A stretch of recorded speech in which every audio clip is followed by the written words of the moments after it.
What's up, everybody? Nate here from Out of the Basement, bringing you a brand new Blu-ray update. Super short video this month. Of course, you guys know that the virus has affected the entire world, and going out and Blu-ray hunting is not really a thing at the time right now.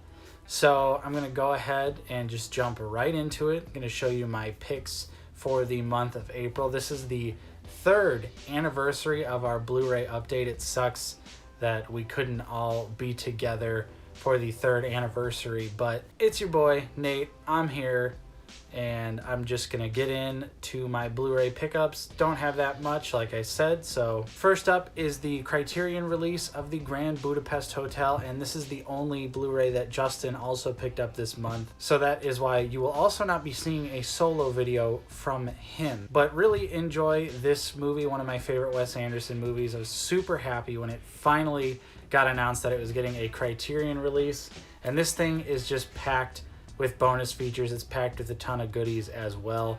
So definitely check this one out. It's worth the upgrade from the standard Blu-ray. Then next up from Scream Factory, I have Idle Hands, which is a great late 90s horror stoner comedy that was a childhood favorite of mine, although a lot of the jokes in this movie went completely over my head as a child.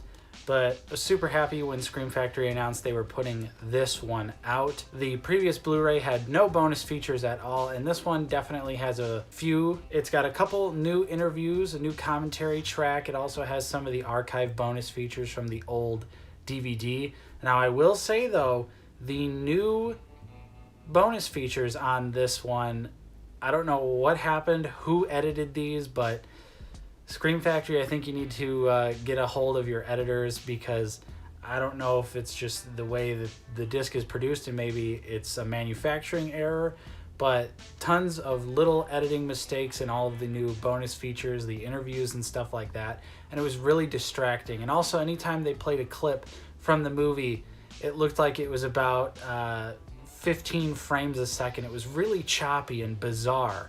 And that was only on the new bonus features, the new stuff that is on this release only. The old DVD stuff and the archive bonus features were completely fine otherwise. Then next up, we've got Suspiria, the original Dario Argento classic on 4K. I was waiting for this one to hit the right price, and it finally did.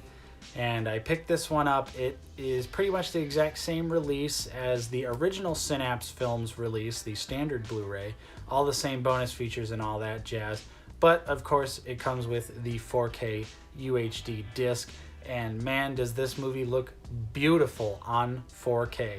Checked it out as soon as I possibly could, and this movie just keeps getting better and better every time I see it. And the brand new 4K transfer was just absolutely fantastic on my 4K TV with the HDR going and everything like that. The colors are just out of this world, and Synapse Films, I hope they can release some other Dario Argento classics on 4K. Then next up, we have a Brian Yuzna classic, and that's Return of the Living Dead 3. This is the Vestron video release. I've been trying to complete the Vestron video collection. Of course, it's pretty easy to do that at this point. There's only 17 of them at the moment, and the future is kind of looking grim, if I'm going to be honest, for the actual collection. So I'm trying to get them all. I'm trying to get them all with the slip covers as well, which is proving to be a little difficult for some of the titles. Luckily, I found this one for super cheap on the Mercari app and pounced on it instantly. Return of the Living Dead 3, it's not the best movie in the world, but I enjoy it. I think it's still a lot of fun, and me and Bucky on the channel here love our Brian Yuzna, Stuart Gordon movies, and this one is one of the goodies. And then this was a total blind buy, but again, something that I was trying to complete, and that is the Vestron video release of Maximum Overdrive. I've never seen this movie. Don't really know what it's about at all. I've just heard it's kind of insane, and it's written and directed by Stephen King, which is interesting to me because I don't believe he's directed any other movies. Maybe he's directed a few things, but as far as my knowledge goes, just off the top of the head, this is his one written and directed credit, And I'd be curious to see this one. And again, got it off of Mercari for a nice cheap price, because this is still one of the more expensive Vestron video titles. This is the last one that was released. This is number 17. Still missing quite a few, but I'm trying to piece the collection together again, like I said, with the slipcovers. And then my last, but certainly not least, Blu-ray pickup this month is from Studio Canal, and this is part of their 4K Vintage Classics line, and that is The Elephant Man, the David Lynch film. Blind bought this movie. I've always heard very good things about it, and I watched it as well, and it is an excellent movie.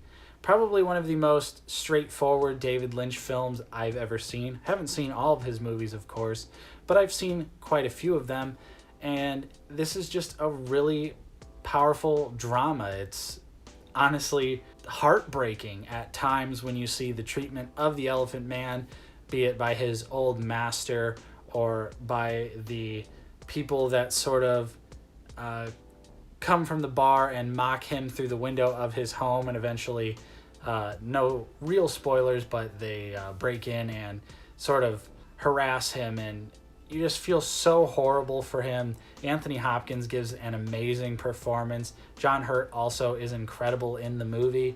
The directing is wonderful. The music is fantastic. It's completely in black and white, but the 4K picture quality was just absolutely out of this world. And this release comes with a ton of stuff. First up, you got a little pop-up book right here, which correlates to the actual movie.